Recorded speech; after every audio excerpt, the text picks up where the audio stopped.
Small's Paradise, 135th and 7th Avenue, 9:30 p.m. The restaurant was packed with 250 people, jazz combo playing in the corner, smell of fried chicken and collard greens filling the air. But every single person in that room was watching Table 7. The man sitting across from Bumpy Johnson was shaking so badly he could barely hold his fork. His name was Marcus "Smooth" Henderson. He wore a $400 cream-colored suit, diamond rings on 3 fingers, gold watch catching the light. For 11 years, Smooth had run Harlem like he owned it. For 11 years, he'd gotten rich off everything Bumpy built. For 11 years, he'd slept peacefully thinking Bumpy would never come back from Alcatraz. He was wrong. "I said eat," Bumpy repeated. This time, his hand moved to his waistband. "Because this is your last meal." To understand why this moment was so significant, you need to know what Marcus Henderson had done. Back in 1947, Smooth was a sharp young hustler from 118th Street, 22 years old, ambitious, hungry. Bumpy Johnson took him under his wing.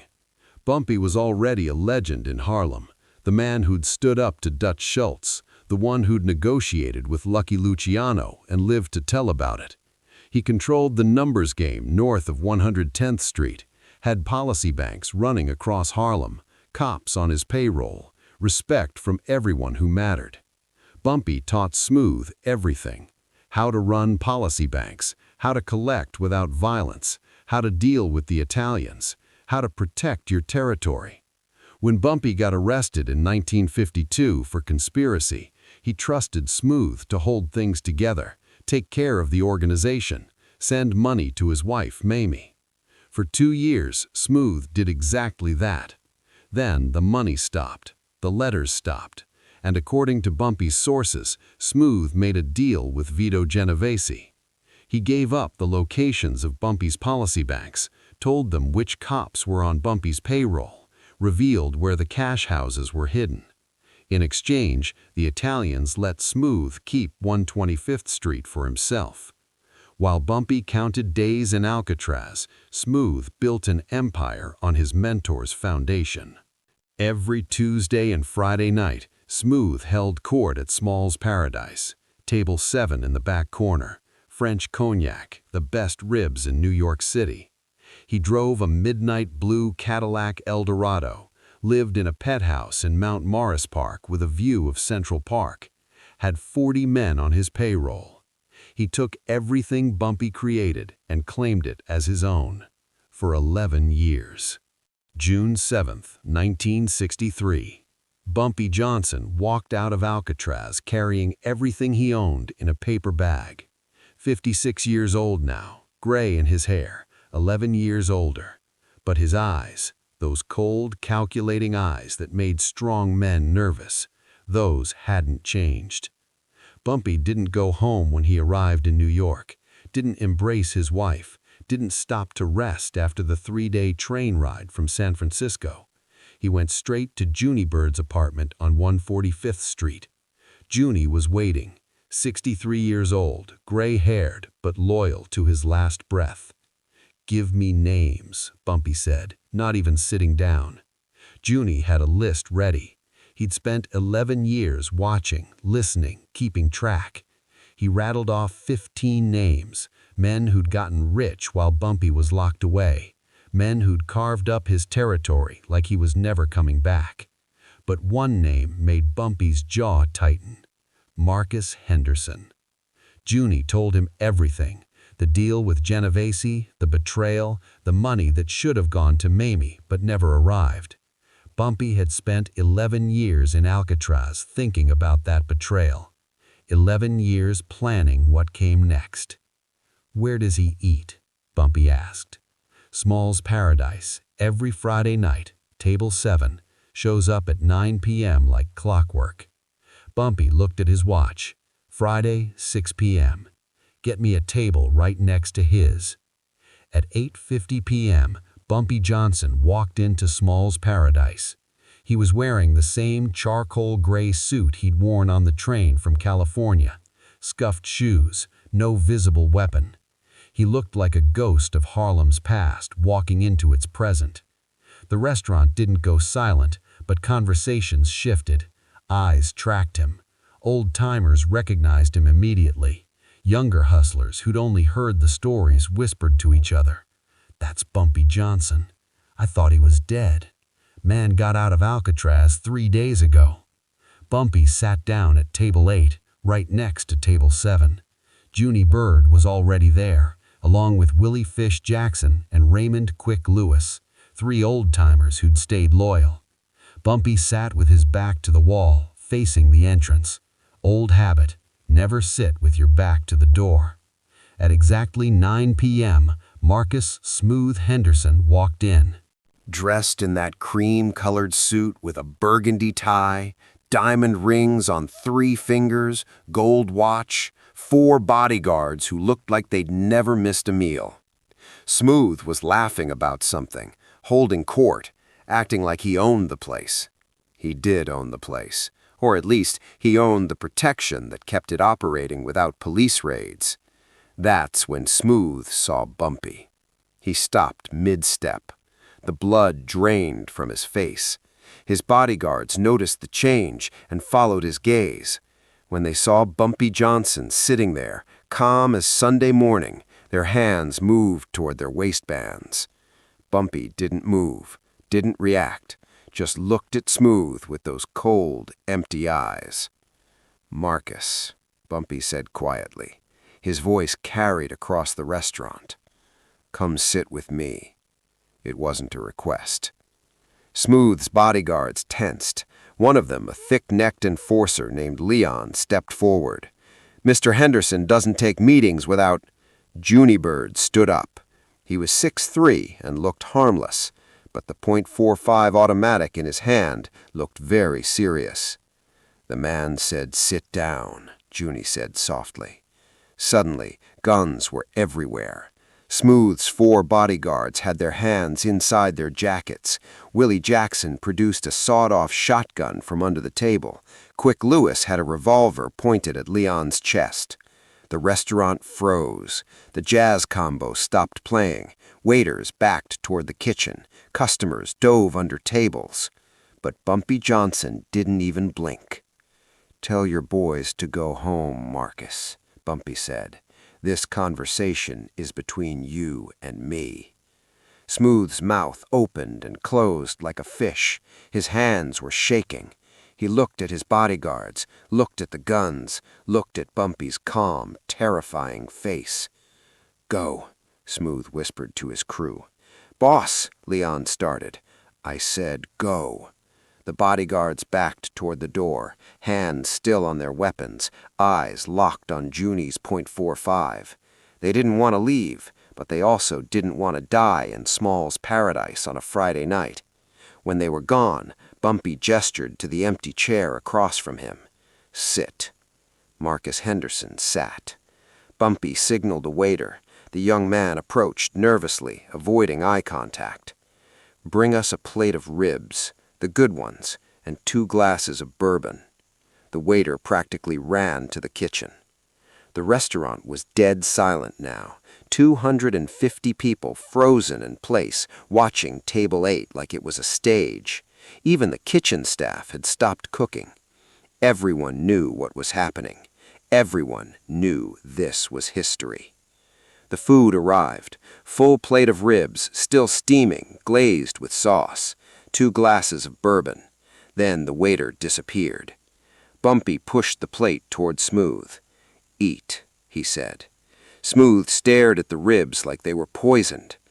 "I'm not hungry, Bumpy. Listen, I can explain." "Eat," Bumpy repeated, "because this is your last meal." That's when Smooth understood. This wasn't a negotiation. This wasn't a conversation. This was an execution with an audience. "Bumpy, please," Smooth's voice cracked. "I had to survive. You were gone. The Italians were taking everything. I made a deal to save the organization." "You made a deal to save yourself," Bumpy said quietly. You gave them my policy banks, my collectors, my roots. You told Genovese everything, and then you kept the money that should have gone to my wife. Tears were running down Smooth's face now. I was gonna make it right, I swear. I was waiting for you to come home. I've been home for 3 days, Marcus. You didn't come see me, didn't send word, didn't send money to Mamie to make up for 11 years of nothing. Bumpy leaned forward. You thought I was never coming back, thought you'd gotten away with it. Please, Bumpy, I'll give it all back, the money, the territory, everything. I don't want it back from you. I'm taking it back from you. There's a difference. Bumpy's hand moved to his waistband, but he didn't pull a gun. He pulled out a straight razor, the same razor he'd carried since 1935, the same one that opened Dutch Schultz's enforcer from ear to ear in a Bronx warehouse, the same blade that convinced Lucky Luciano to let Bumpy operate independently in Harlem. Bumpy unfolded the razor slowly. The steel caught the light. You know what the Romans used to do to traitors? Bumpy asked conversationally. They'd make them eat their last meal. Then they'd execute them in public. Let everyone see what happens when you betray your emperor. Smooth was hyperventilating now, eyes locked on the razor. I'm not a Roman emperor, Bumpy continued, but I am Harlem. He raised his voice so every person in Small's Paradise could hear. And everyone in this restaurant needs to understand something. When I went to Alcatraz, some of you forgot who built this, forgot whose streets these are, forgot that respect isn't something you take, it's something you earn. He looked directly at Smooth. Marcus Henderson forgot, so now Marcus Henderson is going to help me remind everyone. Bumpy stood up. Smooth tried to bolt, but Junie was behind him in a second, gun pressed against his spine. Stand up, Bumpy ordered. Smooth stood, legs shaking so badly he could barely support himself. Bumpy walked around the table until he was face to face with the man who'd betrayed him. Then, with the entire restaurant watching, Bumpy raised the razor to Smooth's throat. Not to kill, to mark. In one quick motion, Bumpy cut a thin line across Smooth's left cheek. Not deep, just enough to scar, just enough to make sure every person in Harlem would know Marcus Henderson as the man who betrayed Bumpy Johnson. Smooth screamed. Blood ran down his face, staining his cream-colored suit. That's so you remember, Bumpy said quietly. Every time you look in a mirror, you'll see that scar, and every person who sees you will know what you did. Bumpy folded the razor and put it back in his pocket. You've got 24 hours to leave Harlem, Bumpy said. Take whatever you can carry, leave the rest. If I see you after tomorrow night, I won't be this generous. He turned to address the entire restaurant. The rest of you, Bumpy Johnson is back. The rules are the same as they always were. Pay what you owe, keep your word, protect your people. Anyone who wants to test me, you know where to find me. Bumpy Johnson walked out of Small's Paradise at 9:47 p.m. on June 10, 1963. He left Marcus Henderson bleeding at table 7, left 250 witnesses who would spread the story across Harlem by morning. By sunrise, every hustler, policy banker, and street soldier in Harlem knew the king was back. Marcus Smooth Henderson was on a bus to Philadelphia by noon the next day. He never returned. That scar was his brand, a permanent reminder of what happens when you betray a king. Within 72 hours, 3 other men who'd carved up Bumpy's territory quietly disappeared from Harlem. Not killed, just gone, relocated with a clear understanding, stay away or join Smooth. The Genovese family who'd moved into Harlem while Bumpy was locked up sent a captain to negotiate. The meeting lasted 4 minutes. Bumpy's terms were simple. You've got 2 weeks to pull out of Harlem. Everything north of 110th Street is mine again, non-negotiable. The Italians left without arguing. They'd lost 3 soldiers trying to hold Bumpy's old territory in the past week. The cost of fighting him was higher than the profit. Within 6 months, every piece of Bumpy's empire was back under his control. Not through war, not through bloodshed, through fear, respect, and calculated power. The night at Small's Paradise became Harlem legend. Old-timers still talk about it, about how Bumpy didn't need an army, didn't need speeches. He walked into a restaurant, faced his betrayer, and with 1 razor and 250 witnesses, reminded everyone who really ran Harlem. You can lock a man up for 11 years. You can steal his money, take his territory, turn his people against him, but you can't take his throne, not if he's a real king. Bumpy Johnson proved something that night. Power isn't about who has the most guns. It's about who commands the most respect. And respect isn't given, it's earned through loyalty, intelligence, and the will to do what others won't when justice demands it. Marcus Henderson betrayed him for money. The Italians challenged him for territory. Every traitor thought Bumpy was finished. They all learned the same lesson. Bumpy Johnson doesn't make threats, he makes promises, and he keeps every single one. That's why they called him the Godfather of Harlem.